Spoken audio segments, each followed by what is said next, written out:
Je suis le vrai cep, et mon Père est le vigneron. Tout sarment qui est en moi et qui ne porte pas de fruit, il le retranche. Et tout sarment qui porte du fruit, il l'émonde, afin qu'il porte encore du fruit. Déjà, vous êtes purs à cause de la parole que je vous ai annoncée. Demeurez en moi, et je demeurerai en vous. Comme le sarment ne peut lui-même porter du fruit, s'il ne demeure attaché au cep, ainsi vous ne le pouvez non plus si vous demeurez en moi. Je suis le cep, vous êtes les sarments. Celui qui demeure en moi et en qui je demeure porte beaucoup de fruits, car sans moi, vous ne pouvez rien faire. Ce matin, je vais vous inviter à demander au Seigneur de prendre ton corps, de prendre ton âme, de prendre tout ton être. Avec ce chant qui dit, viens, prends mon corps, prends ma force, tout mon être. Viens, prends mon corps, prends ma force, tout mon être, car je veux bien te servir. Demande-lui de prendre ton âme. Viens, prends mon âme, mon esprit, tout mon être, car je veux bien te servir. Déclare-le ainsi. Je veux être l'arbre qui porte des fruits agréables à ta bouche. Je veux être planté tout près de ta rivière où l'eau qui coule est ton esprit. Demande-lui de prendre ta main. Viens, prends ma main, car au fond, je veux suivre le chemin de ton amour. Dis-lui, prends ton cœur. Viens, prends mon cœur, mes pensées, tout mon être, car je veux bien te servir. Déclare-le maintenant. Je veux être l'arbre qui porte des fruits agréables à ta bouche. Je veux être planté tout près de ta rivière où l'eau qui coule est ton esprit. Demande-lui de prendre ton âme. Viens, prends mon âme, mon esprit, tout mon être, car je veux bien te servir. Demande-lui de prendre ton cœur. Viens, prends mon cœur, mes pensées, tout mon être, car je veux bien te servir. Déclare-le, je veux être l'arbre qui porte des fruits agréables à ta bouche.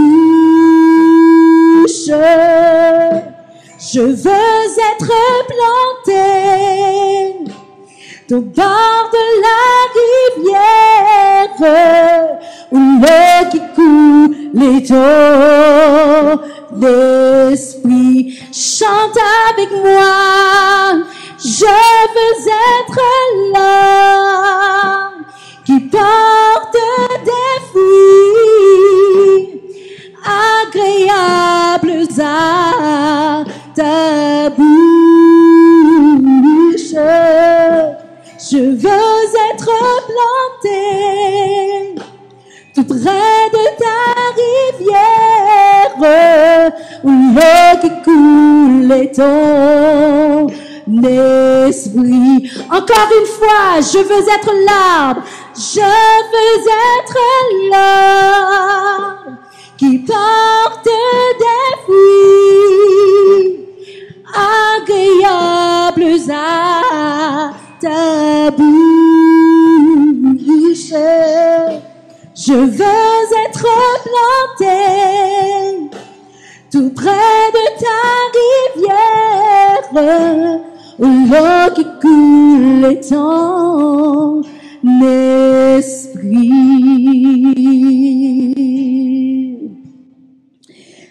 Adorable Père Céleste, Dieu d'Abraham, Dieu d'Isaac, Dieu de Jacob, Dieu d'Israël, nous nous approchons devant toi, Seigneur Jésus.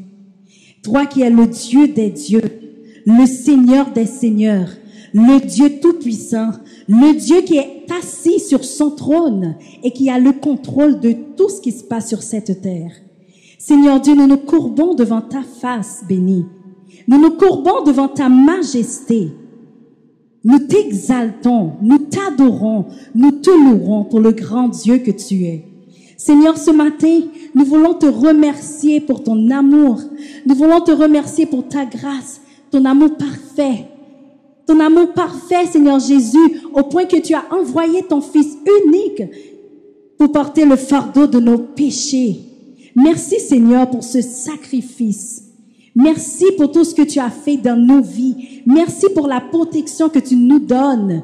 Merci pour la santé. Merci pour les gens, Seigneur Dieu, qui étaient malades et qui sont guéris, Seigneur Jésus.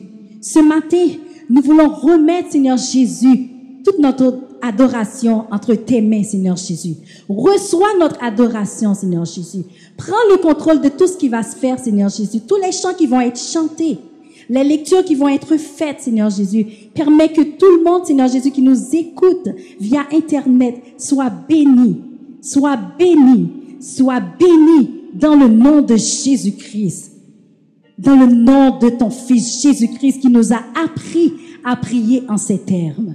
Notre Père qui es aux cieux, que ton nom soit sanctifié, que ton règne vienne, que ta volonté soit faite sur la terre comme au ciel. Donne-nous aujourd'hui notre pain quotidien. Pardonne-nous nos offenses comme nous aussi nous pardonnons à ceux qui nous ont offensés. Et ne nous laisse pas succomber à la tentation. Mais Seigneur, délivre-nous du malin. Car c'est à toi qu'appartiennent le règne, la puissance et la gloire au siècle des siècles. Amen. Amen. Est-ce que tu crois que le Seigneur Jésus est ton seul sujet de gloire? Est-ce que tu le crois? Si tu le crois, dis avec moi, Jésus est notre seul sujet de gloire. Il nous a donné la victoire à la croix. On va chanter ensemble. Oh, grâce merveilleuse, don qui nous vient de Dieu. 41 français, mélodie joyeuse. Alléluia. Je vous invite à chanter avec moi, là où tu es. Amen.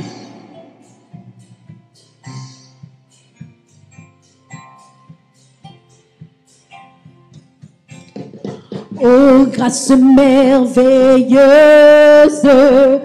don qui nous vient de Dieu. Grâce si précieuse, fleuve jaillit des cieux. Qui donc saurait décrire sa force et sa fraîcheur? Et qui donc a pu dire quelle est sa profondeur? Et nous n'avons qu'un seul sujet de gloire. C'est ta sainte croix, divin sauveur. Et par ton sang, nous marchons sans vainqueur, tous sans vainqueur, plus touchant que l'hymne des archanges. Et le chant cantonne les élus. Venez chrétiens qui éclatent vos louanges, gloire à Jésus. Oh, grâce qui nous donne le vrai repos du cœur et qui nous environne quand rôde le malheur. Elle a rompu nos chaînes et couvre nos forfaits. Que Satan se démène, nous demeurons en paix. Et nous n'avons qu'un seul sujet de gloire. C'est à cette croix du vrai sauveur. Et par ton sang, nous marchons au vainqueur, tous en vainqueur, plus touchant que l'hymne des archanges. Et le chant cantonne les élus. Venez chrétiens qui éclatent vos louanges, gloire à Jésus. Grâce sans fond ni rive, plus vaste que la mer, source dont les eaux vives coulent en plein désert. Par ce courant de vie, nous savons porter, et notre âme affranchie chante sa liberté. Et nous n'avons qu'un seul sujet de gloire. C'est à cette croix du vrai sauveur. Et par ton sang, nous marchons sauvés, cœur tous en vainqueur, plus touchant que l'hymne des archanges. Le chant cantonne les élus. Venez chrétiens qui éclatent vos louanges, gloire à Jésus. Et nous n'avons qu'un seul sujet de gloire. C'est à cette croix du vrai sauveur. Et par ton sang, nous marchons sauvés, cœur tous en vainqueur, plus touchant que l'hymne des archanges. Et le chant cantonne les élus. Venez chrétiens qui éclatent vos louanges, gloire à Jésus. Nous n'avons que ce sujet de gloire. C'est à cette croix du vrai sauveur. Et par ton sang, nous marchons sauvés, cœur tous en vainqueur, plus touchant que l'hymne des archanges. Et le chant cantonne les élus. Venez chrétiens qui éclatent vos louanges, gloire à Jésus. Crions ensemble, gloire à Jésus. Gloire à Jésus. Gloire à Jésus. Gloire au Saint-Esprit de Dieu. Alléluia. Ce matin, j'ai été invitée à demander au Seigneur de prendre ta vie dans ses bras. Car il est un ami tendre, il est un ami fidèle. Il est un ami à qui l'on peut se confier. J'ai été invitée à chanter avec moi « Prends ma vie dans tes bras » qui se trouve dans le numéro 28, Écho des élus. Chante avec moi, déclare-le. Amen.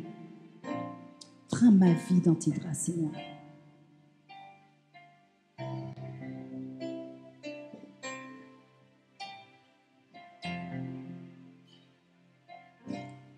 Prends ma vie dans tes bras, ô Jésus, tendre ami, car de toi jaillira la seule source de vie.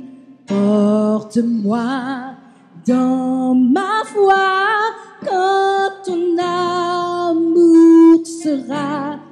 Oh Seigneur, guide-moi. Porte-moi, oh Jésus,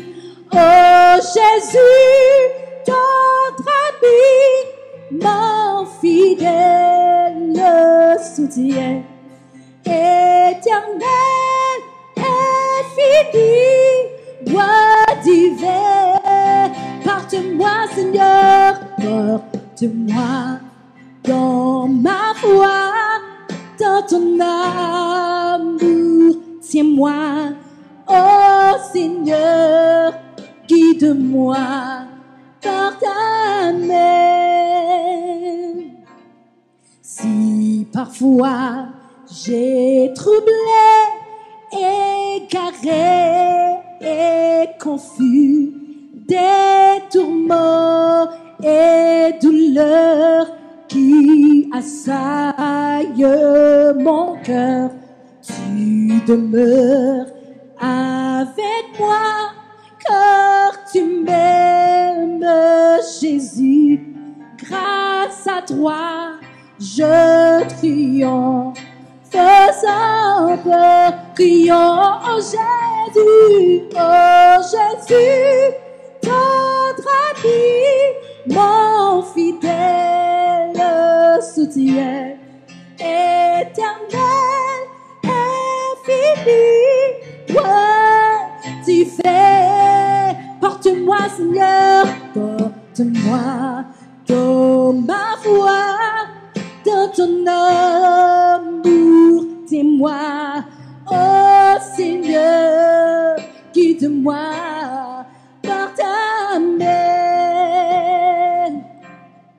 Dans ma vie, aujourd'hui, rien ne vit, tout est vain, c'est la mort en esprit de l'humain, en l'humain. Mais quand je t'ai rencontré, toute ma vie a changé. Grâce à toi, je triomphe sans peur. Oh Jésus, tendre ami, mon fidèle soutien, éternel, infini, roi divin. Porte-moi, porte-moi dans ma voix, dans ton amour, tiens-moi, oh Seigneur, guide-moi dans ta main, crions Jésus, oh Jésus, tendre ami, mon fidèle soutien, éternel, infini, roi divin. Porte-moi dans ma voix, dans ton amour, tiens-moi, oh Seigneur, guide-moi par ta main. Oh Seigneur, guide-moi par ta main. Dans ta situation, oh Seigneur, guide-moi par ta main. Dans la dépression que tu vis, oh Seigneur, guide-moi par ta main. Dans toutes tes décisions à prendre, oh Seigneur, guide-moi par ta main.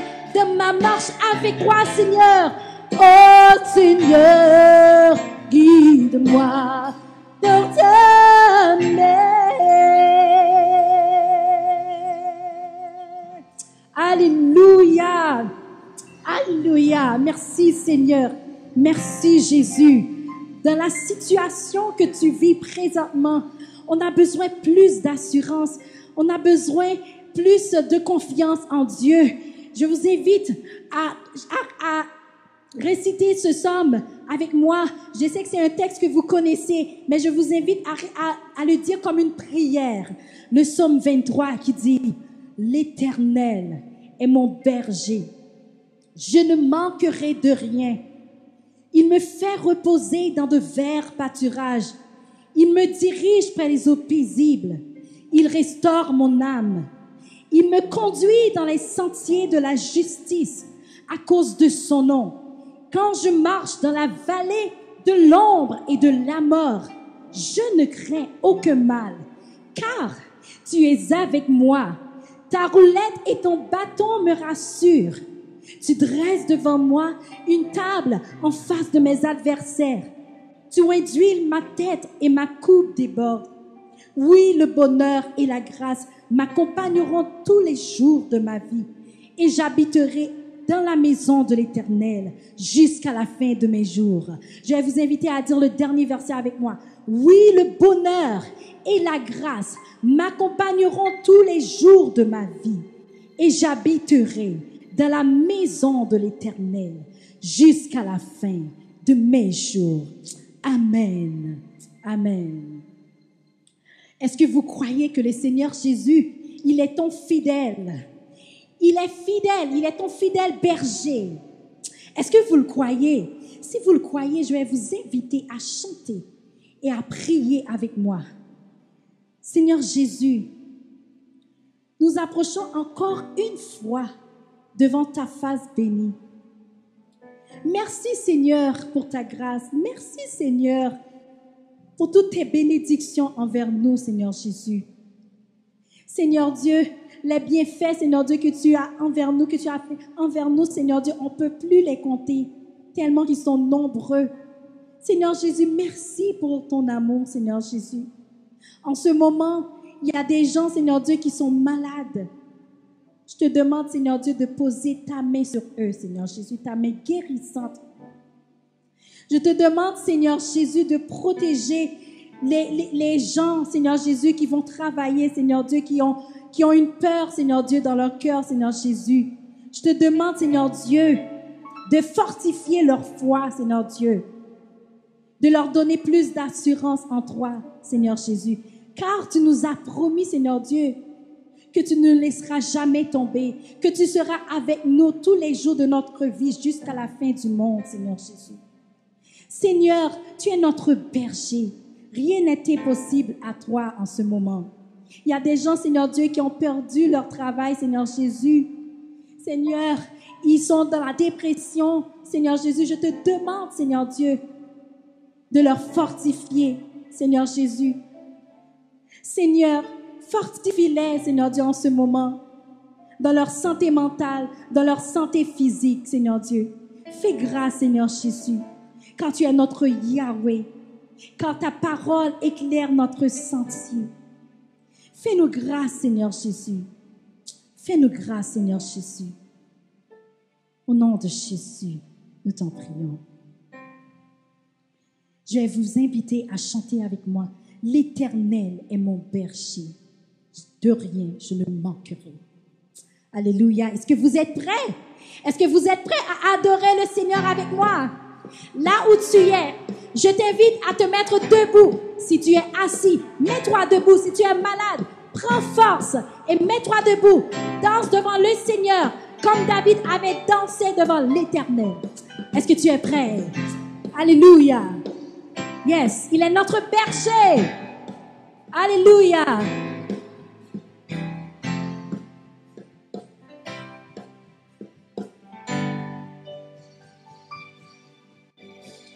L'Éternel est mon berger, de rien je ne manquerai.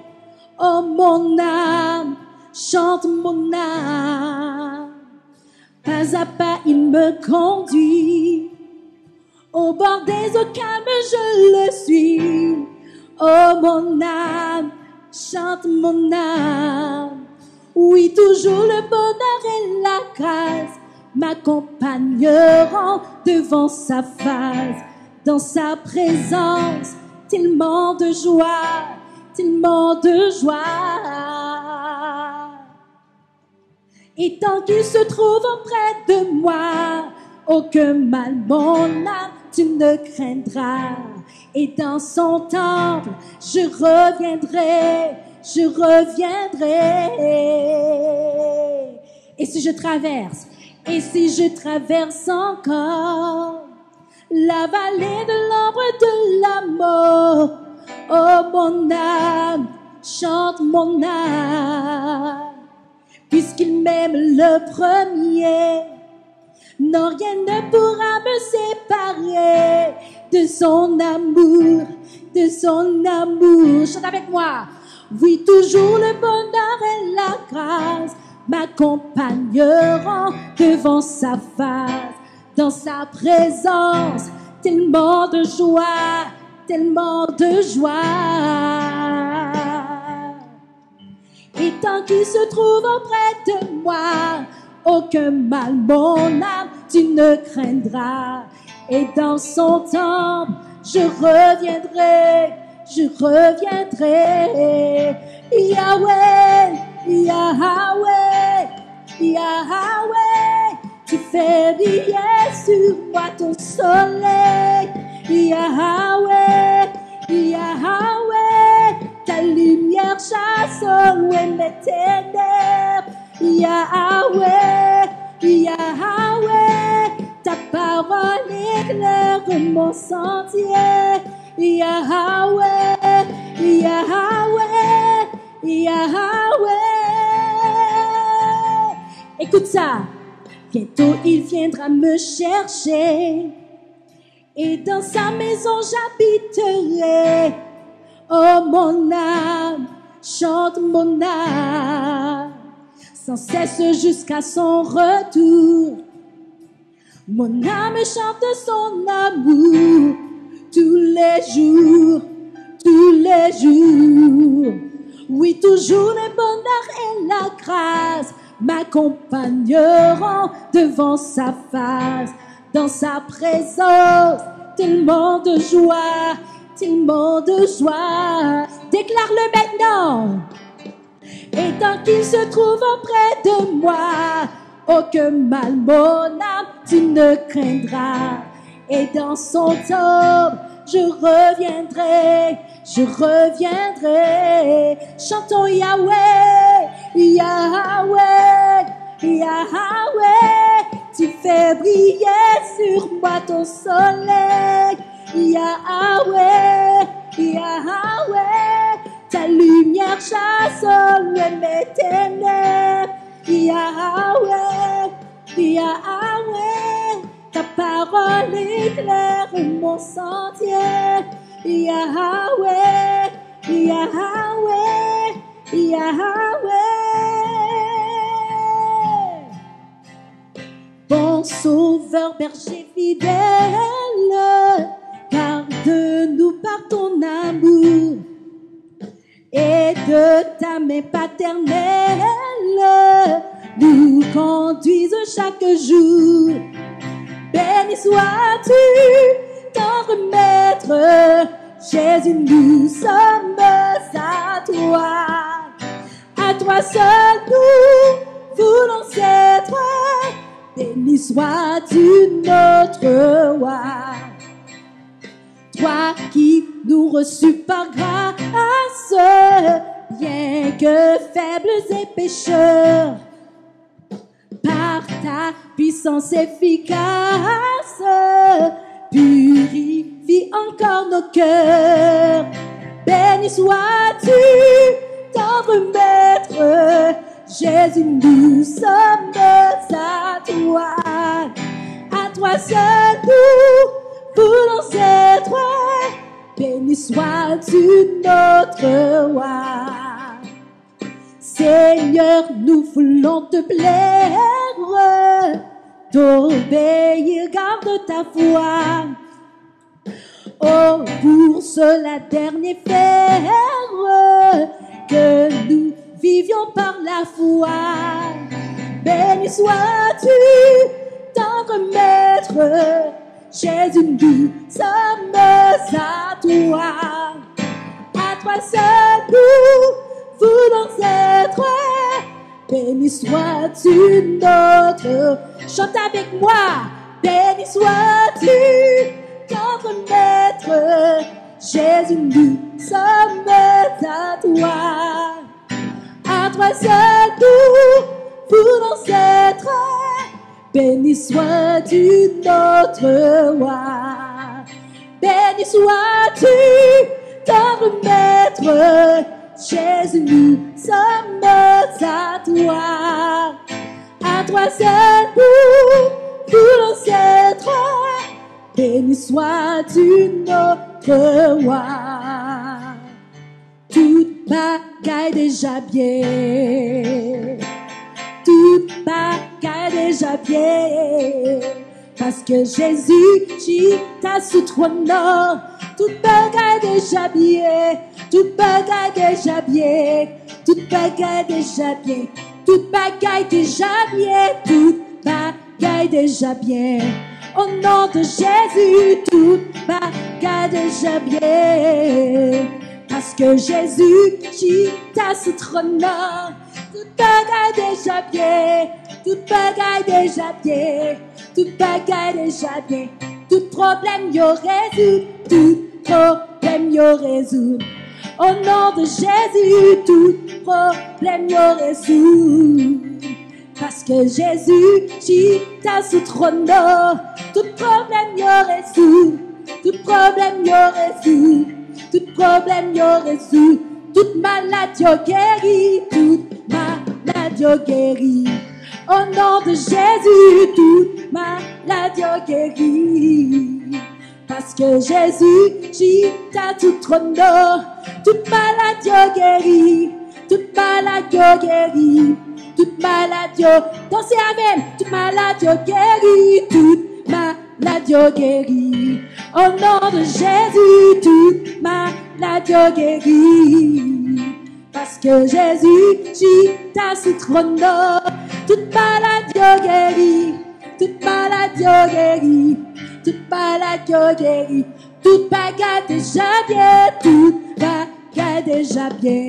Au nom de Jésus, toute bagarre déjà bien. Parce que Jésus, t'as sous trône. Toute bagarre déjà bien. Toute bagarre déjà bien. Toute bagarre déjà bien. Toute bagarre déjà bien. Toute bagarre déjà bien. Au nom de Jésus, toute bagarre déjà bien. Parce que Jésus, t'as sous trône. Toute bagaille déjà bien, toute bagaille déjà bien, toute bagaille déjà bien. Alléluia.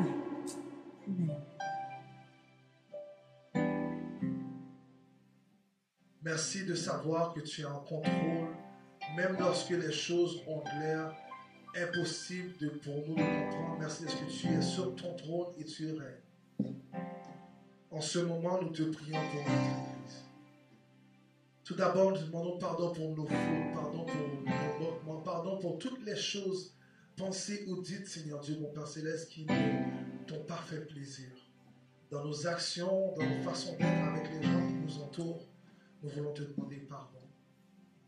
Et ce matin, en tant qu'Église, nous voulons te dire merci.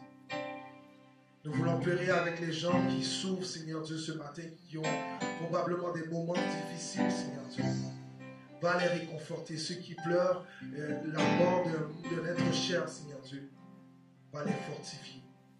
Ce matin, pendant que nous sommes présents, nous te demandons vraiment que tu puisses nous rejoindre là où nous sommes.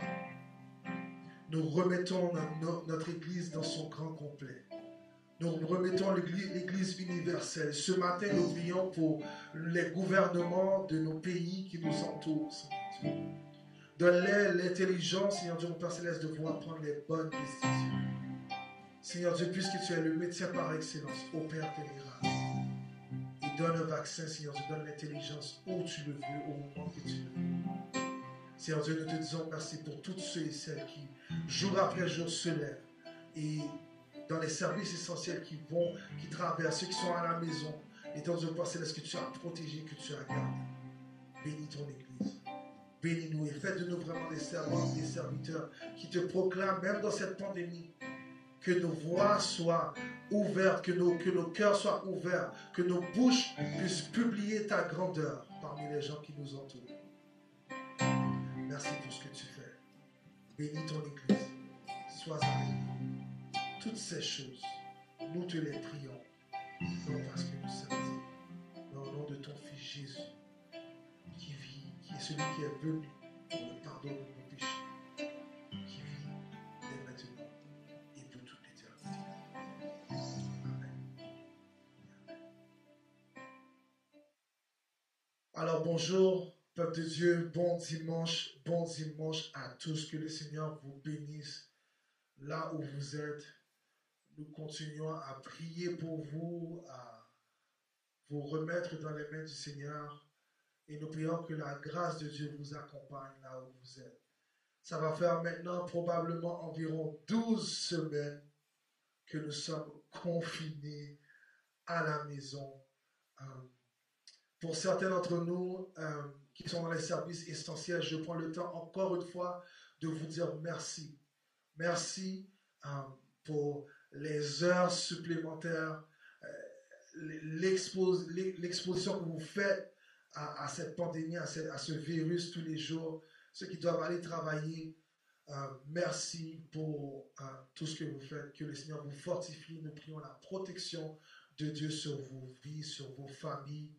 Nous prions, nous vous disons merci. Nous prenons aussi le temps de pleurer avec ceux qui ont perdu des êtres chers.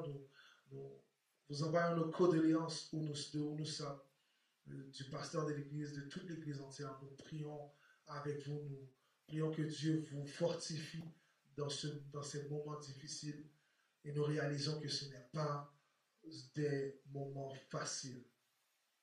Mais nous prions pour vous et nous sommes avec vous. Avec tout ce qui se passe autour de nous, j'ai une petite question avec laquelle j'aimerais commencer le partage de ce matin avec vous. Et ma question, elle est vraiment simple.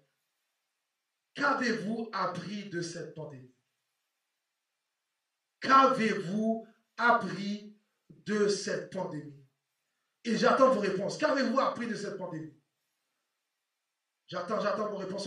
Ok, d'accord. Qu'avez-vous appris de cette pandémie? Ok. J'entends le corona ne joue pas. Oui, effectivement, d'accord. Quoi d'autre? Ok, il y a des gens qui disent en d'autres termes, je ne veux pas mourir. Ok, d'accord, pas de problème, ok. Qu'avez-vous appris dans cette pandémie? Les enfants sont asymptomatiques, à least on pense. Ok, d'accord. Et je vous laisse penser dans votre esprit tout ce que vous avez appris dans cette pandémie. Malgré que nous sommes tous préoccupés avec la réalité de cette pandémie et ce qu'elle fait, je me demande combien d'entre nous ont appris quelque chose de Dieu durant cette pandémie. Et je vous laisse réfléchir sur ça. Qu'avez-vous appris de Dieu dans cette pandémie? Je vous laisse vraiment réfléchir sur cela. Dans les dernières semaines, on parle avec vous de la fidélité de Dieu dans la vie de Jacob. Et ce matin, j'aimerais amener un petit extrait particulier de la vie de Jacob qui ressemble à ce que nous vivons présentement. Et vous savez que la Bible est remplie de moments similaires à ce que nous vivons de façon quotidienne et surtout de façon de surmonter certaines choses que nous traversons, mais il faut juste simplement la lire. Et certains d'entre nous oublions ou nous ne prenons pas assez de temps pour la lire. Vous savez, la Bible, je pourrais le comparer, si j'avais une bonne comparaison à vous faire ce matin, je vous dirais la Bible est comme, Vous savez, le livre de recettes que lorsque vous prenez lorsque vous ouvrez le livre de recettes, voyez la recette, voyez la belle page qui a le dessin de la recette que vous devez faire. Et en dessous ou derrière, lorsque vous vous mettez à lire, on vous donne les instructions. Et souvent, plusieurs d'entre nous, qu'est-ce qu'on fait? C'est qu'on se met littéralement à faire la recette sans nécessairement lire les instructions. J'ai l'impression que plusieurs d'entre nous, c'est comme ça que on prend la Bible. On regarde sur la façade ou l'image qu'elle nous présente et on oublie de lire les instructions. J'aimerais que tu répètes avant moi, il faut lire la recette. Répète avant moi, il faut lire la recette. Yes, il faut lire la recette. D'accord, ce matin, j'aimerais que vous puissiez tourner avec moi. J'espère que vous avez vos papiers, crayons, de quoi écrire. Vous avez pris votre Bible avec vous. Prenez votre Bible. Je vous donne quelques secondes. Prenez le temps d'aller chercher votre Bible ou d'ouvrir vos cellulaires avec moi directement dans Genèse chapitre 35, versets 1 à 15. Si vous n'avez pas vos Bibles, allez les chercher. Prenez de quoi écrire. J'aimerais vraiment qu'on puisse prendre un petit temps ce matin avec la vie de Jacob pour pouvoir parler de certaines choses. Alors, prenez de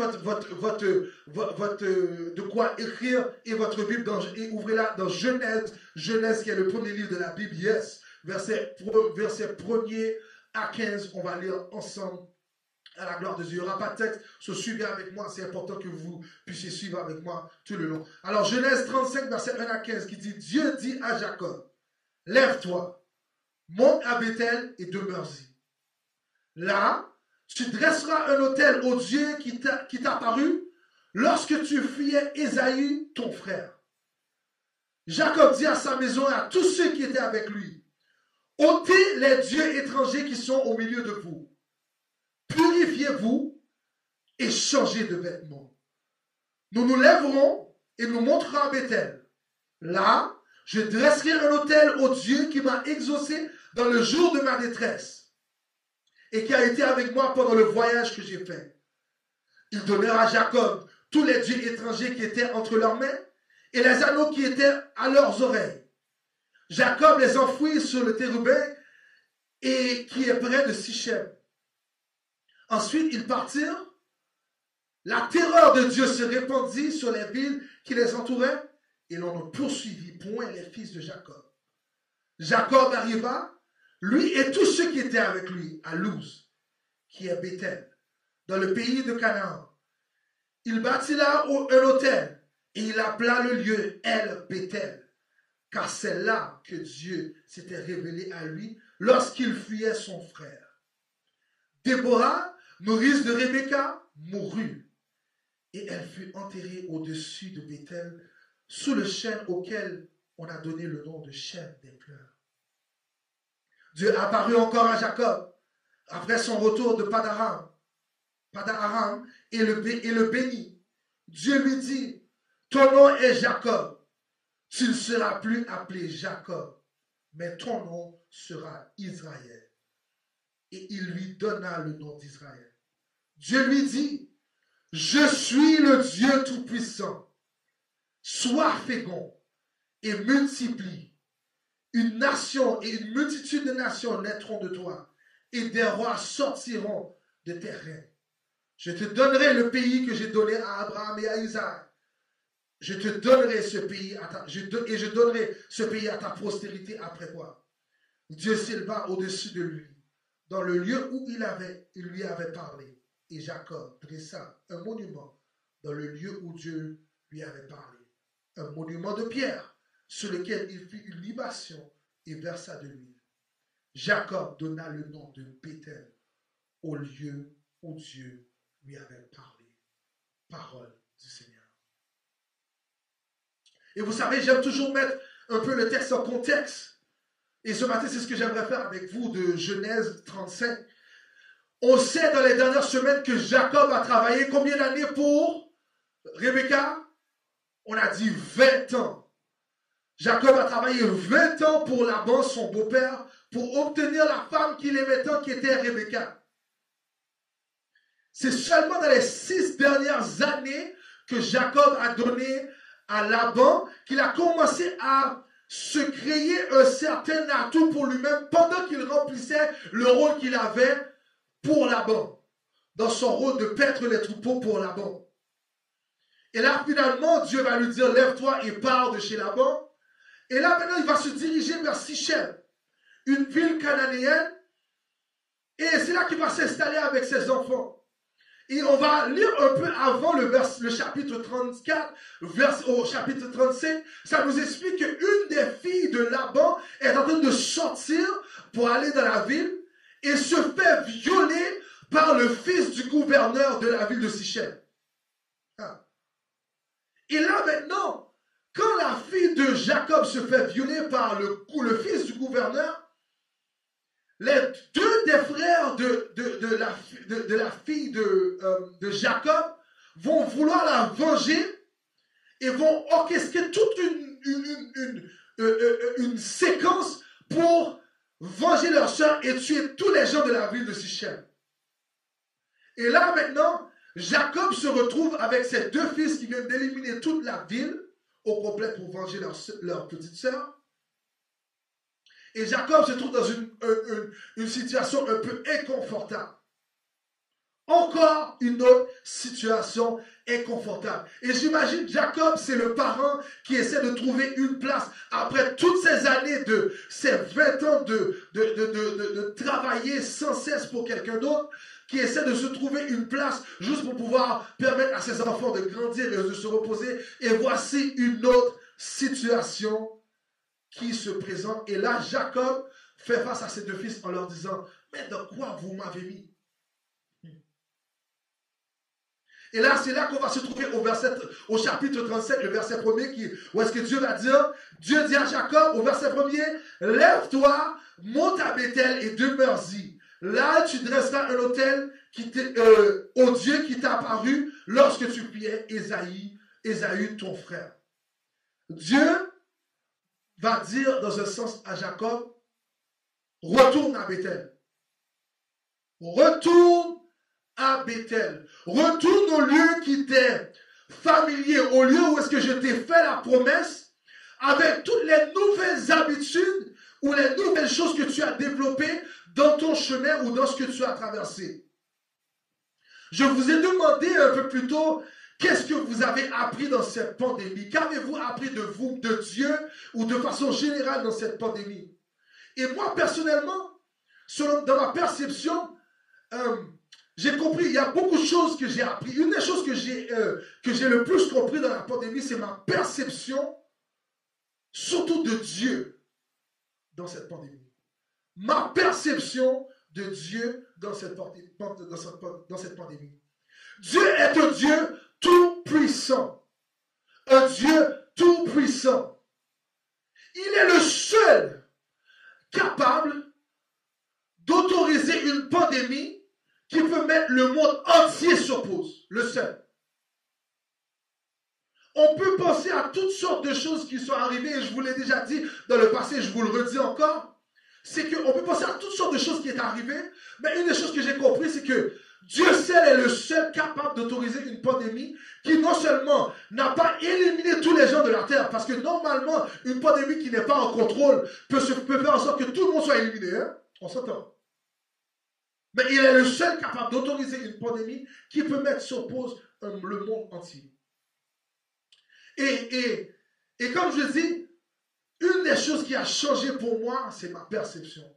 Et j'aimerais prendre ce matin le temps de vous expliquer ce que je veux dire par ma perception qui a changé. Et non, ici, ce n'est pas la Sainte-Seine, bien sûr, comme vous pouvez le voir. Je vais vous demander ce matin, là où vous êtes, qu'est-ce que vous voyez? C'est quoi ça ici? Ok?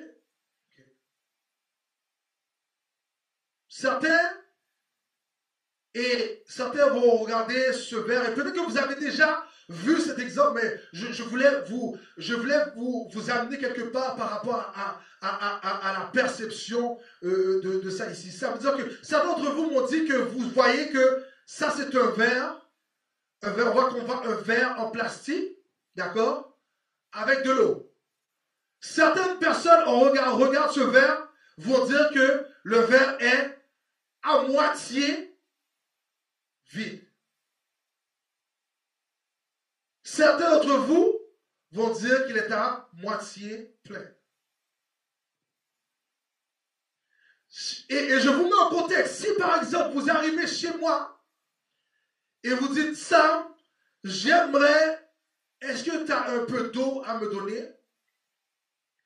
Et je vous présente ce verre. Certains d'entre vous vont être déjà offusqués, d'accord?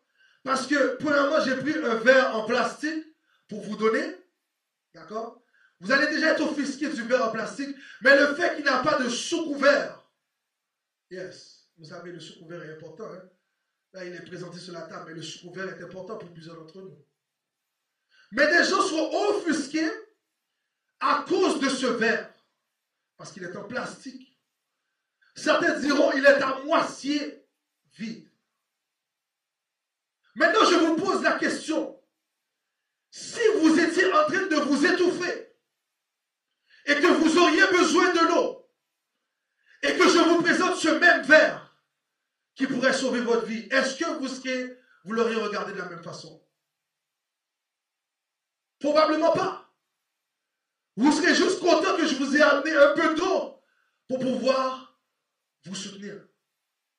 Maintenant, je vais aller dans une autre dimension. Là, au Québec, aujourd'hui, on commence à voir, on parle de déconfinement et on peut déjà voir les effets du déconfinement dans la rue. Mais il commence un peu à faire chaud.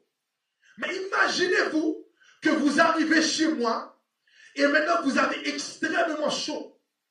Et vous me dites, Sam, est-ce que je peux avoir de l'eau? Et je vous dis, frère, soeur, écoute, le seul petit eau froide que j'ai, c'est ça. Est-ce que vous allez le prendre? Ah, c'est sûr que vous allez le prendre. C'est sûr que vous allez le prendre. Et vous n'allez pas me dire, c'est un peu parce que vous savez que dans le moment où est-ce que vous êtes, ce petit verre d'eau froide peut faire toute la différence. Et lorsque je vous parle de ma perception qui a changé, ce que j'essaie de vous dire, c'est que trop souvent, on aime regarder nos vies avec le verre à moitié vide. On regarde la voiture que frère X a chez lui et qu'on n'a pas et on dit, Seigneur, j'aimerais savoir telle voiture. Ou bien, on regarde le mari de sœur Ethel qui est tellement gentil. Ou Seigneur, j'aurais aimé avoir un mari comme ça. Ou on regarde la femme de sœur X qui est tellement serviable. Oh Seigneur, pourquoi mon mari n'est pas serviable comme ça? À la place de regarder ce que Dieu vous a donné et de le dire merci en reconnaissance, comme cette personne qui a extrêmement chaud et qui se retrouve devant ce verre d'eau froide qui dit, ça ici c'est assez pour remplir ce que j'ai besoin. Et ce que je vais vous dire ce matin, c'est que la perception, c'est la perception qui vous permet de voir ce verre d'une façon différente. Arrêtez de regarder à la personne à côté de vous. Arrêtez de regarder aux voisins à côté de vous parce que ce que Dieu vous a donné, c'est ce que vous avez besoin en cette saison. Est-ce que si tu le crois, dis avec moi Amen où tu es. Yes. Ma perception des choses fait en sorte que je comprends que ce que j'ai présentement, c'est ce que Dieu nous a donné. Et je veux vous inviter ce matin à comprendre que notre perception doit changer. Ta perception, répète à moi, dis, ma perception doit changer. Je veux que tu comprennes que ce que Dieu t'a donné présentement, c'est parce qu'il sait ce que tu as besoin maintenant. Apprends à être reconnaissant pour ce que Dieu t'a donné. Vous savez, je le vois. Et vous savez, la perception détermine l'attitude. La perception détermine l'attitude. Qu'est-ce que je veux dire? Vous savez, moi j'ai 2 petits garçons et je le vois présentement. Ils ont une émission qu'ils aiment regarder malgré qu'il n'y a pas beaucoup de choses à la télévision présentement qui s'appelle Ninja Warriors. C'est des gens qui, par exemple, pour une raison ou pour une autre, s'amusent à faire font des concours de passer à travers des sauts, à travers toutes sortes d'escalades qui testent leurs limites. Et je regarde que comme, du moment que mes fils ont commencé à regarder Ninja Warriors, le mardi soir et qui est rendu quasiment en activité après que j'ai fini le temps de meeting avec le leader, tout le monde s'assoit, on regarde Ninja Warriors. Je vois que mes enfants, maintenant quand je leur demande de faire quelque chose ou de lever quelque chose qu'auparavant semblait lourd, je dis Ninja David, vas-y, lève ça.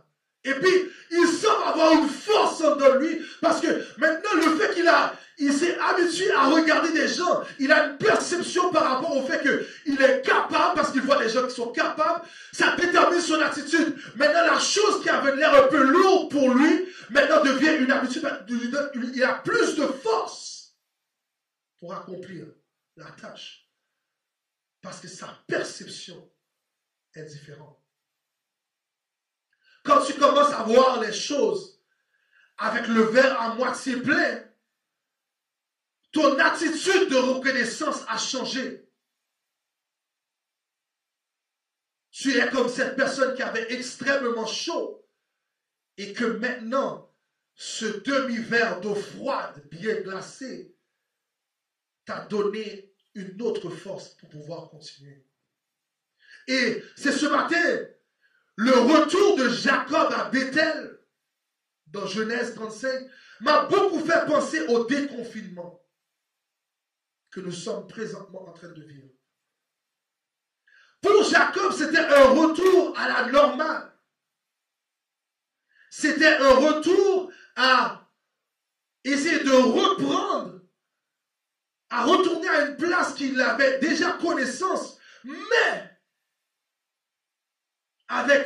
il était équipé d'une façon, il était mieux équipé parce qu'il avait acquis plus d'expérience.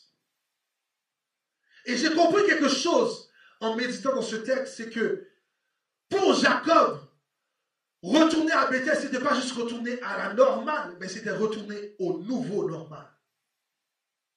Au nouveau normal. Et ce matin, ce que j'aimerais faire avec toi, c'est partager 3 choses indispensables pour retourner au nouveau normal. 3 choses indispensables pour retourner au nouveau normal, pour retourner à Bethel, pour retourner à cette habitude, à cette idée de déconfinement dans lequel nous sommes. 3 choses. La première chose se trouve dans... La première chose en réalité, c'est quoi? C'est ce que nous venons de parler. C'est un changement de perception. Pour pouvoir retourner au nouveau normal, pour pouvoir retourner à Bethel, il te faut un changement de perception. Qu'est-ce que je veux dire? Tourne avec moi dans Genèse 28, verset 20 à 22. Genèse 28, verset 20 à 22. Si tu l'as avec moi, tu as la Bible pas loin, écris-le, mais tourne avec moi. Genèse 28, verset 20 à 22.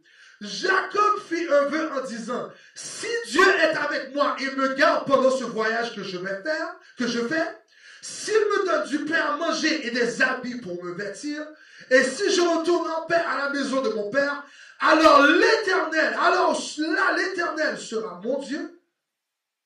Cette pierre que j'ai dressée pour monument sera la maison de Dieu, et je te donnerai la dîme de ce que tu me donneras. Ça, c'est Jacob avant la pandémie. Ça, c'est Jacob. Ça, c'est Jacob qui a une perception du Dieu de son père avant les moments difficiles.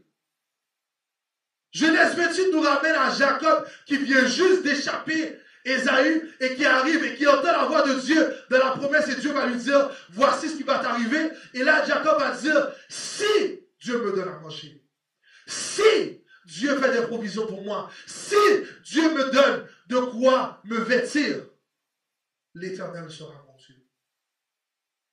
Ça, c'est Jacob avant, sa perception avant la pandémie. Maintenant, ça, c'est Jacob qui pense au verre à moitié plein, qui va à moitié vide. Maintenant, tourne avec moi dans Genèse 35, verset 3. Genèse 35, verset 3 dans notre texte d'aujourd'hui, qui dit, nous nous lèverons et nous monterons à Bethel. Là, je dresserai un autel au Dieu qui m'a exaucé dans les jours de ma détresse et qui a été avec moi pendant le voyage que j'ai fait. Est-ce que vous comprenez que maintenant, c'est plus le même Jacob qui parle? C'est plus le même même Jacob qui dit, si Dieu a rempli pour moi, si Dieu me donne à manger, si Dieu fait ça pour moi, si Dieu me donne une nouvelle maison, si Dieu me donne une nouvelle job, si Dieu me donne quoi que ce soit, je vais le louer. C'est le Dieu qui dit, oh non, on se lève, nous partons. Parce que c'est le Dieu qui m'a répondu au jour de la détresse. La perception de Jacob est différente. C'est plus Jacob qui voit le verre à moitié vide, mais c'est Jacob qui voit ce verre à moitié plein. C'est plus le Dieu de son père. Maintenant, Jacob parle de son Dieu. Dans ce retour à la normale ce matin, est-ce que ta perception a changé? Réponds-moi. Est-ce que ta perception a changé? Est-ce que tu te plains encore de des choses que tu n'as pas? Même si on ne peut pas physiquement être présent pour se rencontrer ici dans ce lieu, est-ce que tu es reconnaissant à chaque jour que Dieu te permet de respirer? Nous attendons le jour où est-ce que nous pourrons venir ensemble ici faire un bruit de louange devant le Seigneur. Mais pendant ce temps, est-ce que là où tu es reconnaissant à chaque jour que Dieu te donne, où tu te plais? Est-ce que ta perception a changé? Est-ce que tu es reconnaissant pour les membres de ta famille que Dieu a protégés? Es-tu reconnaissant du fait que des frères et sœurs, Dieu a quasiment ressuscité dans cette pandémie? Es-tu reconnaissant pour ce que Dieu a fait? Répète après moi, ma perception doit changer. Dis encore avec moi, ma perception doit changer. Yes, yes. La deuxième chose pour se préparer pour retourner à la normale, je l'ai compris lorsque j'ai regardé le texte et j'ai vu que Jacob a dû faire un changement d'habitude. Allez avec moi au verset 2 du chapitre 35. Verset 2 du chapitre 35 qui dit, Jacob dit à sa maison et tous ceux qui étaient avec lui, ôtez les dieux étrangers qui sont au milieu de vous, purifiez-vous et changez de vêtements. Wow. Vous savez, ce que j'ai réalisé dans les jours de pandémie, et probablement vous l'avez probablement réalisé avec moi, c'est qu'il y a certaines règles qui sont devenues la norme. Yes? Est-ce que tout le monde est avec moi? Ok. Une des premières règles, on vous dit tousser dans le coude. D'accord? Pour ne pas partager les microbes. Et d'ailleurs, je réalise que de nos jours, maintenant, si quelqu'un tousse, tu as le droit à un seul tousser. Un seul. Si tu en fais deux, tout le monde te regarde bizarrement. Un seul. Mais on te dit tous dans les coudes. Pour ne pas partager les microbes. Deuxièmement, on te dit laver les mains pendant au moins 20 secondes. Gardez une distance de 2 mètres. Toutes ces choses, si on vous avant mars 2020, si je disais garder les distances pour... Personne ne sait de quoi je parle. Mais aujourd'hui, tout le monde sait qu'il y a un code dit garder les distances d'au moins 2 mètres. Parce que c'est rendu la norme. Et plus récemment, on vous dit mettre un masque pour protéger les autres. Pas juste pour vous protéger, pour protéger les autres. Même s'il y avait des choses que vous faisiez auparavant, ces choses-là maintenant sont rendues le nouveau normal. N'est-ce pas? Le nouveau normal. Permettez-moi de vous soumettre 4 règles quotidiennes pour vous protéger durant le déconfinement pour le chrétien. 4 règles que j'ai prises de cette idée que j'aimerais que vous puissiez opérer quotidiennement dans votre réalité tous les jours. La première, pendant qu'on vous dit toussez dans vos coudes, moi je vous dis que tout ce qui sort de ta bouche soit pour édifier ou professer des paroles constructives. Ce Selon Éphésiens 4, verset 29. Éphésiens 4, verset 29 nous dit qu'il ne sorte de votre bouche aucune parole mauvaise, mais s'il y a lieu, quelques bonnes paroles qui servent à l'édification et communiquent une grâce à ceux qui l'entendent. Pendant qu'on vous dit de tousser dans les coudes pour pas partager les microbes, moi je vous dis, si jamais vous devez parler, professer des paroles constructives et qui édifient les enfants de Dieu ou les autres autour de vous. C'est pas le temps de faire la médisance. C'est pas le temps de dire des choses négatives sur les autres qui sont autour de vous. Quotidiennement. Que tout ce qui sort de votre bouche sert à édifier ou prophétiser des paroles constructives. Le deuxième point, pendant qu'on vous dit lavez vos mains pendant au moins 20 secondes, moi je vous dis, prenez le temps régulièrement de prier et confesser vos péchés pour éviter que la contamination fasse partie de votre vie et reste attachée à vous pendant au moins 20 secondes par jour. Et selon 1 Jean 1, verset 9, ça dit, si nous confessons nos péchés, il est fidèle et juste pour nous les pardonner et pour nous purifier de toute iniquité. Maintenant, ce que j'ai réalisé, c'est que se laver les mains, c'est rendu un réflexe. La prière devrait être un réflexe pour vous, frères et sœurs. Quand les choses ne vont pas, il faut prier.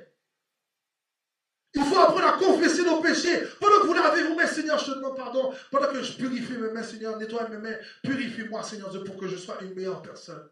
Pendant que tu laves tes mains, demande à Dieu de purifier.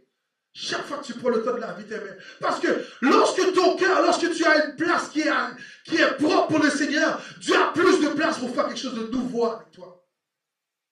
Si tu le crois, dis avec moi Amen. Tape Amen dans le box avec moi de YouTube s'il le faut. Je veux que tu sois avec moi ce matin. J'aimerais ça que tu sois avec moi.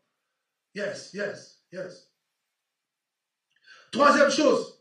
Pendant qu'on vous dit de garder une distance de 2 mètres, moi ce matin je te dis, gardez vos distances de tout ce qui ne vous permet pas d'avancer.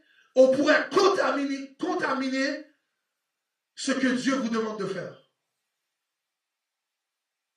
Toutes les choses qui vous empêcheraient de faire la volonté de Dieu, gardez une distance d'eux. 1 Corinthiens 15, verset 3 nous dit, ne vous trompez pas, les mauvaises compagnies corrompent les bonnes mœurs.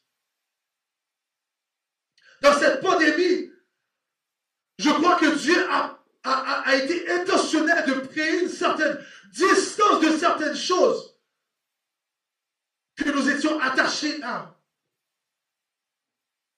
Et ce matin, je veux vous encourager. Je veux vous dire, gardez vos distances de toutes les choses qui vous empêcheraient d'avancer et de faire le travail que Dieu vous a demandé.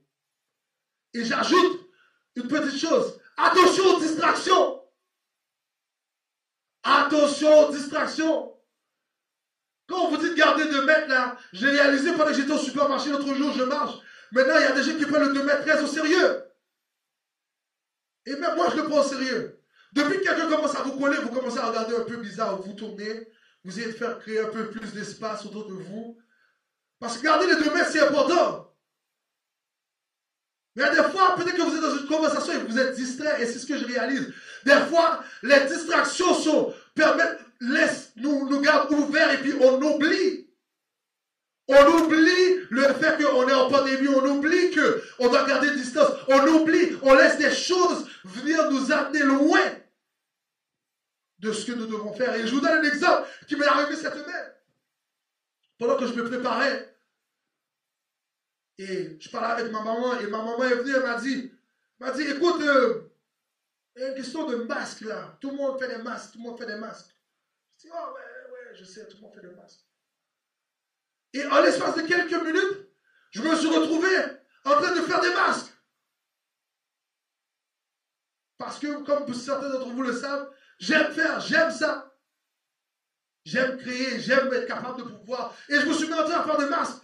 Mais après, à un moment donné, j'ai réalisé, j'ai passé 3 heures de temps en train de faire des masques. Et c'est après, en réfléchissant, je me dis, waouh! J'étais en train de faire des choses très spécifiques. J'avais même fait des promesses à ma femme que je n'allais pas faire des masques jusqu'à ce que je finisse certaines choses qu'elle m'avait demandées. J'ai dû demander pardon à ma femme, bien entendu.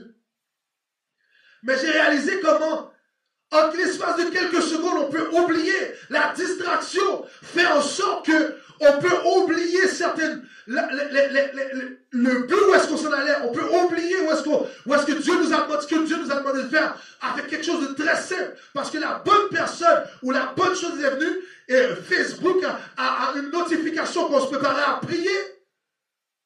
Faire en sorte que le temps de prière que tu étais supposé avoir a pris le bord. Faites attention à la distraction. Je continue.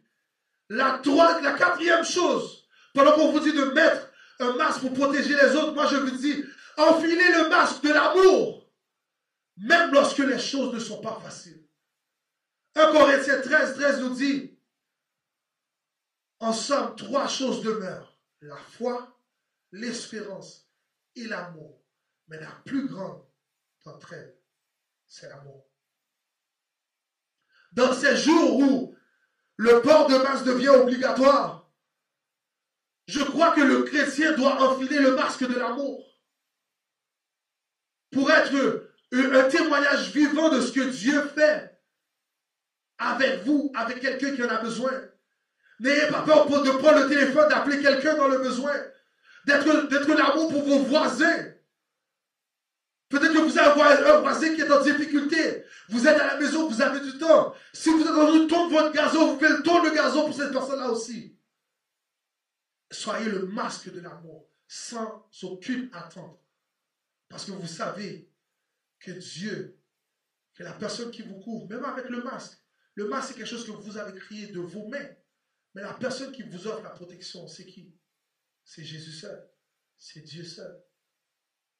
Ça veut dire, ce que vous créez des mains n'est pas ce qui vous protège, mais c'est le Dieu Tout-Puissant. Ça veut dire que quand vous le faites, que vous enfilez le masque de l'amour, c'est une expression de votre amour pour quelqu'un, mais vous savez que votre bénéfice que vous recevez en retour, c'est Dieu qui vous l'offre, frères et sœurs. Est-ce que vous le croyez ce matin? Dites avec moi Amen. Si vous le croyez, dites avec moi Amen. Sur la troisième chose, maintenant je reviens à la troisième chose nécessaire pour ce retour à la normale, pour ce retour à Bethel. C'est la chose la plus importante. C'est la connaissance de votre Dieu. La connaissance de votre Dieu. De tous les éléments nécessaires. Changement de perception, le changement d'habitude. La connaissance de votre Dieu est la chose la plus importante. Tournez avec moi au verset 4 et 5 du chapitre 35. Verset 4 et 5 du chapitre 35 qui dit, ils donnèrent à Jacob tous les dieux étrangers qui étaient entre leurs mains et les anneaux qui étaient à leurs oreilles. Jacob les enfouit sur le térubin qui est comme un arbre chêne, un arbre qui était qui est près de Sichem. Ensuite, ils partirent. La terreur de Dieu se répandit sur les villes qui les environnaient et l'on ne poursuivit point les fils de Jacob. Jacob arriva, lui et tous ceux qui étaient avec lui, à Luz, qui est Bethel, dans le pays de Canaan. Vous savez, je vous ai toujours dit, dans une relation, lorsqu'on commence à parler avec quelqu'un, on côtoie quelqu'un, il y a des choses qu'on décide de ne plus faire, pas nécessairement parce qu'on n'aime pas, mais parce que notre partenaire n'aime pas. Vous arrêtez de faire certaines choses non parce que vous ne l'aimez pas, mais parce que votre partenaire ne l'aime pas. Il y a 2 choses que j'ai comprises du verset 4 du chapitre 35. Premièrement, Jacob était au courant qu'il y avait des gens qui avaient des faux dieux au milieu de lui. Dans sa maison, dans le monde qui l'entourait, comme je l'avais déjà expliqué dans les semaines passées, lorsque le patriarche est responsable de sa ville, de son environnement, tout le monde qui travaillait pour lui était avec lui et dans sa maison. Ça veut dire que lorsque Jacob se déplaçait, c'est pas il prend pas sa vanne de 7 passagers, il met ses enfants, il attache la roulotte avec les affaires derrière et il s'en va. Non, c'est toute une ville qui se lève. C'est tout le monde avec lui qui a la responsabilité. Tous les gens qui s'occupaient de son bétail, ceux qui s'occupaient de la famille, les enfants de ses femmes, tout le monde ensemble, tout le monde se lève lorsque Jacob s'en va.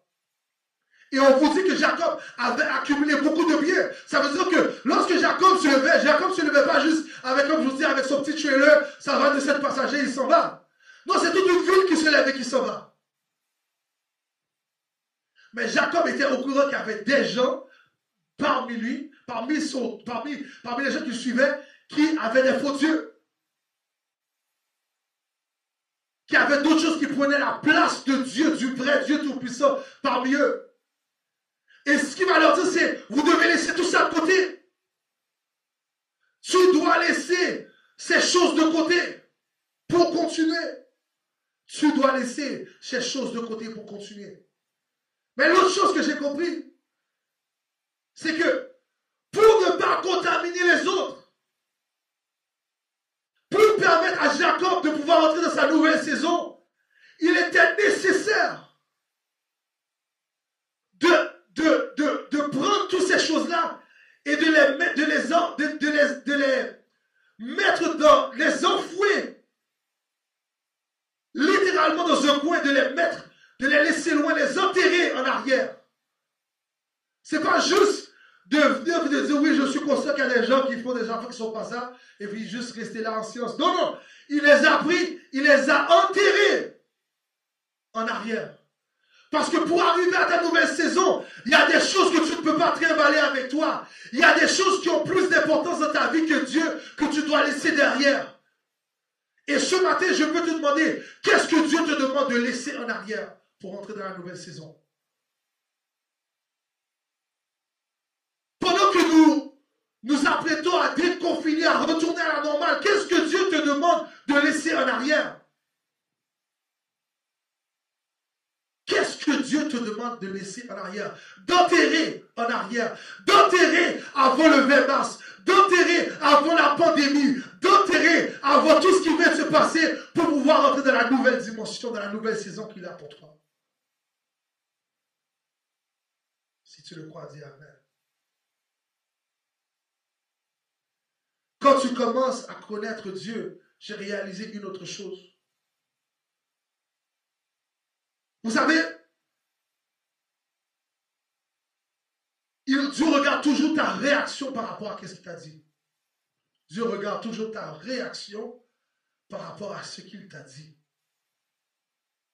Le verset 1 nous dit, Dieu va dire à Jacob, lève-toi, monte à Bethel. Lève-toi, monte à Bethel. C'est ce que Dieu lui a dit. Et je ne sais pas si ça vous est déjà arrivé, encore une fois, lorsque vous êtes en relation avec quelqu'un, et vous commencez à lui parler. Et là, pendant que vous lui parlez, vous réalisez que vous êtes toujours en train de tout faire. Et la personne ne vous occupe pas. Et la personne vous laisse tout faire et elle ne fait rien. Vous savez, des mariages sont brisés sur cette histoire. Des couples se sont laissés pour cette histoire. Des gens qui sont courtois se sont laissés parce que l'autre personne décide que moi je ne vais rien faire, toi tu dois tout faire. Mais étonnamment, beaucoup de ces gens demandent à Dieu quelque chose et restent là et ne font rien. Ces mêmes gens qui se séparent de leur partenaire parce que la personne ne fait rien, toi tu veux rester à la maison et dire Seigneur, bon j'ai besoin de nouvel emploi, envoie l'emploi et tu restes là, tu ne fais rien.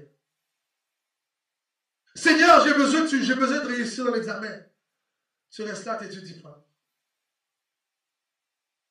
Seigneur, donne-moi un nouvel emploi.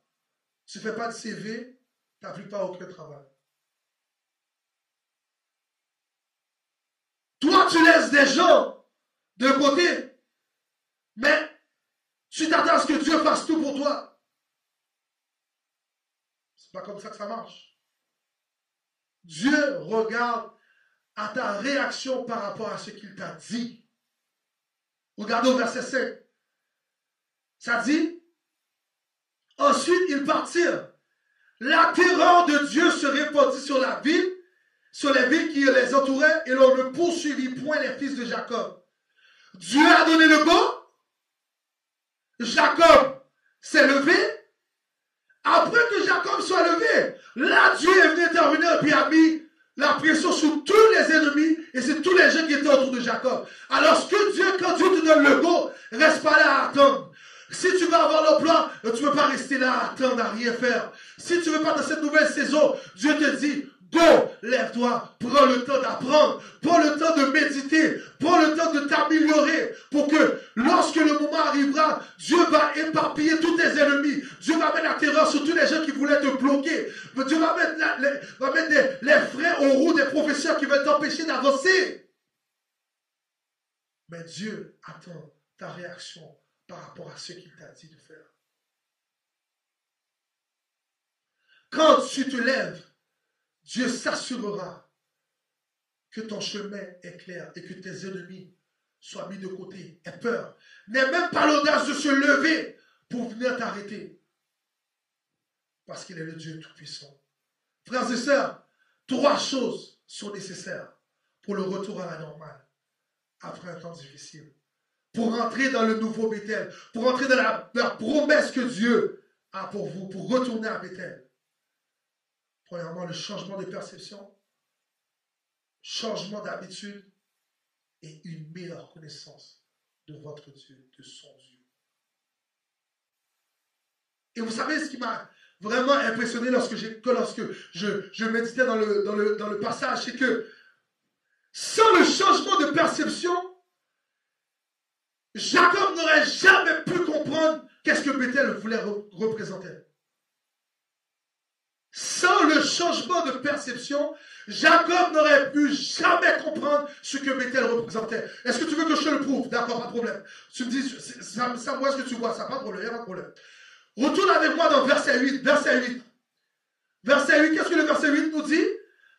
Déborah, à son arrivée à Bethel, ok, ça c'est, Jacob s'est levé avec tout le monde, il s'est levé, à son arrivée, Déborah, nourrice de Rebecca, mourut et elle fut enterrée au-dessus de Bethel, sous le chêne auquel on a donné le nom de chêne des pleurs.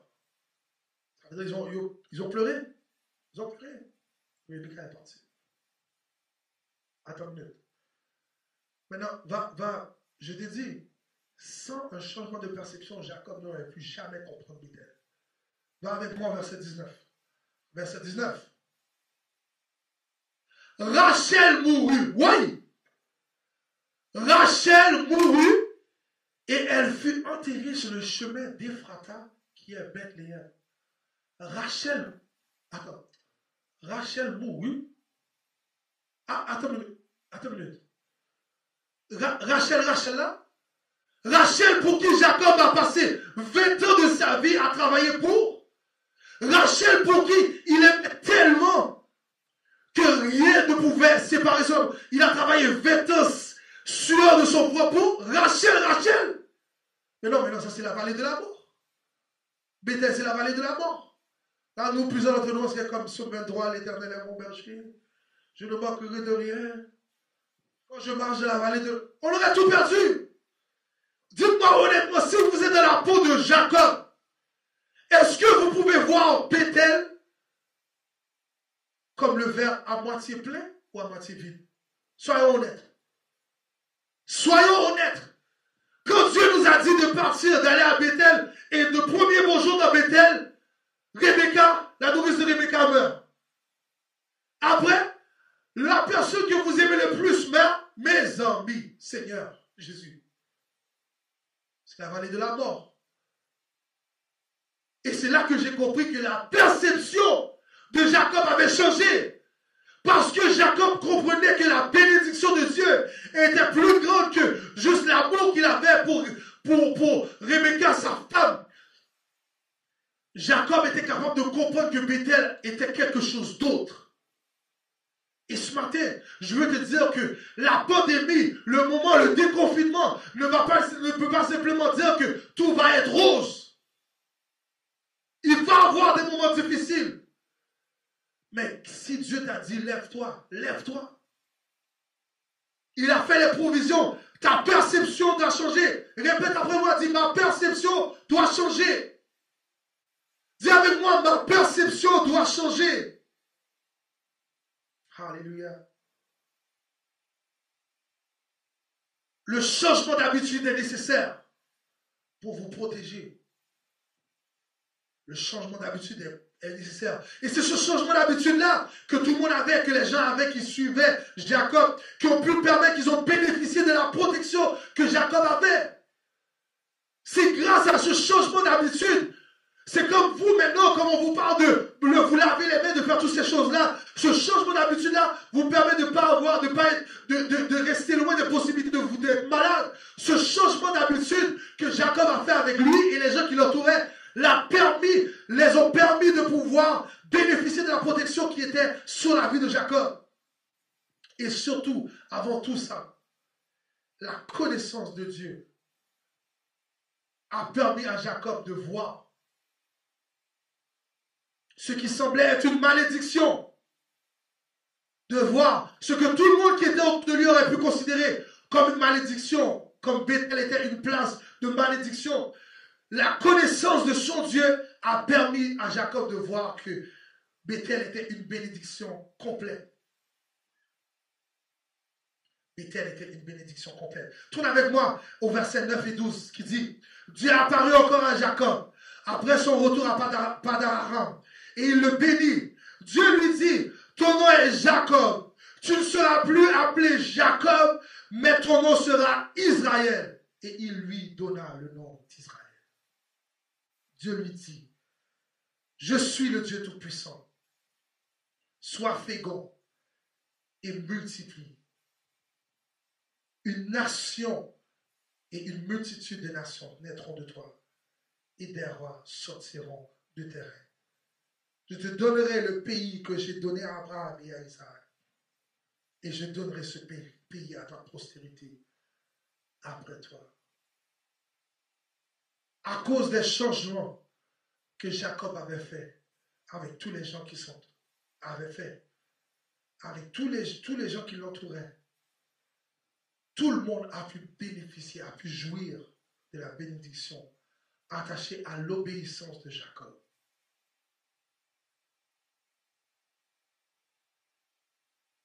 Quelle est ton obéissance ce matin? Comment vas-tu obéir à la voix de Dieu?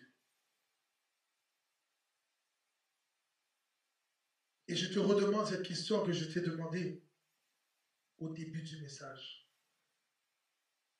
Qu'avez-vous appris de Dieu dans cette pandémie? Qu'avez-vous appris de Dieu dans cette pandémie? Si vous n'avez rien appris, c'est correct. Je vous laisse avec ceci. Le changement de perception est nécessaire. Si j'ai été atteint du Covid et que j'ai beaucoup souffert, vous êtes officiellement un témoignage vivant de la grâce de Dieu. Si vous sortez chaque jour et que Dieu vous a protégé, ce n'est pas que vous êtes un maître de la protection ou un connaisseur de la protection pour ne pas attraper le Covid. C'est que votre Dieu vous a protégé et vous êtes encore un témoignage pour quelqu'un qui en a besoin. Si vous êtes confiné à la maison, prenez le temps de remercier Dieu pour la vie qu'il vous donne. Parce que beaucoup ont perdu leur vie. Et si vous êtes à la maison avec des pensées noires et que vous vivez des moments difficiles, faites-nous savoir. On va prier pour vous et on va vous envoyer les ressources nécessaires. Parce que c'est ce qui est important. Le changement d'habitude est nécessaire.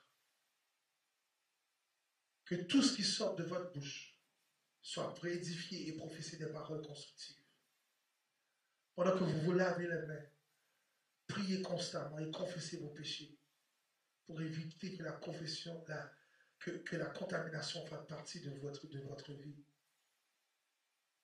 Pendant que vous gardez 2 mètres de distance et que vous évitez les distractions, gardez les distances des choses qui ne vous permettent pas d'avancer. Et surtout, enfilez le masque de l'amour. Et dans toutes ces choses, ayez une meilleure connaissance de votre Dieu. Parce que sa promesse s'accomplira certainement. Il attend juste que vous soyez obéissants à la parole qu'il vous a donnée. Je prie que cette semaine soit un rappel pour vous de la grandeur de votre Dieu. Que vous puissiez voir votre vie comme ce verre à moitié plein. Que votre attitude et votre perception de reconnaissance fassent de vous des gens qui publient les louanges de Dieu dans tous les moments de votre vie. En sachant que si vous restez obéissant et que vous écoutiez la voix de Dieu, les bénédictions qui vous attendent sont certes plus grandes que ce que vous n'aurez pu jamais, que ce que vous n'aurez pu jamais espérer ou penser. Que le Seigneur vous bénisse et je prie avec vous ce matin. Seigneur Jésus, merci de voir une autre journée. Merci de savoir que dans cette pandémie, que nous soyons confinés, que nous sortions, que nous faisons partie des programmes essentiels. Tu prends soin de nous. Sois avec nous, Seigneur. Dirige nos pas. Garde-nous près de toi. Merci pour ce que tu fais. Bénis ton Église. Aide-nous à rester attachés à tes promesses et à te connaître de jour en jour plus. En cherchant ta face et en cherchant à être en relation intime avec toi dans tout ce que nous faisons. Bénis ton Église. Et bénis-nous. Pendant que nous ne sommes pas capables de se rencontrer physiquement, aide-nous à rester attachés à toi dans cette saison. Toutes ces choses, nous te les prions. Non parce que nous sommes dignes de ton Fils Jésus, qui viendrait au siècle des siècles. Amen. Bonne semaine à tous. Que le Seigneur vous bénisse. Merci d'avoir adoré avec l'Église évangélique baptiste de Bethesda. Voici nos annonces. Nos services d'adoration sont disponibles tous les dimanches matins dès 11h sur notre chaîne YouTube ou sur la plateforme Zoom. Pour vous connecter, enregistrez la chaîne YouTube de l'Église et branchez-vous les dimanches. Pour la plateforme Zoom, composez le 438-809-7799, puis entrez le code 514-722-6774 suivi du carré. Ou encore allez sur zoom.com, rejoindre une réunion et entrez le code 514-722-6774. L'éducation chrétienne aura lieu tous les dimanches matins de 9h45 à 10h45. Vous pouvez vous brancher sur zoom.com et entrer le code 514-629-1453 suivi du carré. Ou encore, composez le 438-809-7799 et entrez le code 514-629-1453 suivi du carré. Le vendredi soir, connectez-vous sur notre ligne de prière dès 19h. Vous composez le 438-809-7799, puis vous rentrez le code 514-722-6774 suivi du carré. Ou encore, allez sur zoom.com. Les hommes auront un temps de prière sur la ligne de téléphone tous les samedis à 18h30. Encore une fois, vous pouvez composer le 438-809-7799, puis vous rentrez le code 811-9571-1820. Ou encore, vous allez sur zoom.com. Les dames auront un temps de prière le samedi à 15h et le lundi à 18h30. Vous composez le 438-809-7799, puis vous rentrez le code 892-1446-2183, suivi du carré. Nous rappelons à tous les responsables qui n'ont pas encore été rencontrés qu'ils sont attendus sur la plateforme Zoom aujourd'hui, le 24 mai à 18h, pour une rencontre importante. S'il vous plaît, vous connectez sur Zoom en composant le 438-809-7799, le code 889-08-03-06-60 suivi du carré, mot de passe 456-604.